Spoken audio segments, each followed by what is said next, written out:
আজকে হলো 30 দিন এবং 30 দিনে হচ্ছে একবার ব্লগ চ্যানেলের লাস্ট দিন। তবে চেষ্টা করব আজকে আমি কিছু নতুন কিছু করার, তবে জানি না আমি কতটা কি করতে পারবো, কারণ এখন তো সকাল প্রায়। দেখি পরে কি হবে সেটা তো আর আগে বলা যায় না। তো চলো কত ভিডিওটা তোমরা দেখতে থাকো। তাহলে আমি আর কোনো ভিডিও করিনি, একদম লাঞ্চ কমপ্লিট করে এসে রুমে লক করে দিয়ে ঘুমানোর চেষ্টা করবো এবার। তবে আগে চুলটা খোলা ছিল, কারণ চুল ক্লিপ দিয়ে আটকে থেকে ঘুমাতে পারবো না, তাই জন্য আমি যা যা প্রয়োজনীয় ঘুমানোর আগে সেগুলো আমি নিলাম। লাইক চোখে ওষুধ দেওয়া। আজকে স্পেশাল কিছু করবো ভেবেছিলাম কারণ আজকে আমার ব্লগের একদম লাস্ট দিন, তো সেরকমভাবে কোনো কিছু করা হয়নি। শুয়ে পড়ি, দেখি যদি শুয়ে পড়তে পড়তে কিছু মাথায় কোনো আইডিয়া আসে নতুন কিছু করার, স্পেশাল কিছু করার। লাস্ট দিন আমি বিদায় নিচ্ছি, তারপরে সহ্য হলো না হয়তো কারো। এত ঝড় এসছে, মেঘ পুরো কালো হয়ে অন্ধকার হয়ে এসছে।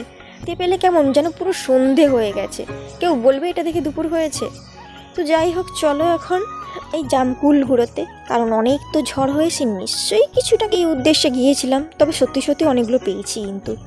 তবে এই লাস্ট ব্লগে এসে যা বুঝলাম, অনেক কিছু শিখলাম, কীরকম ভিডিও বানাতে হয় আর এক্সপার্ট। তবে সব কটাই যে আমার পারফেক্ট হয়েছে সেটা আমি বলছি না, ডেলি ব্লগ তো আইডিয়া পাবো না। চলো তবে আজকে বিদায় নিচ্ছি, পরে দেখা হবে আরও কোনো একদিন।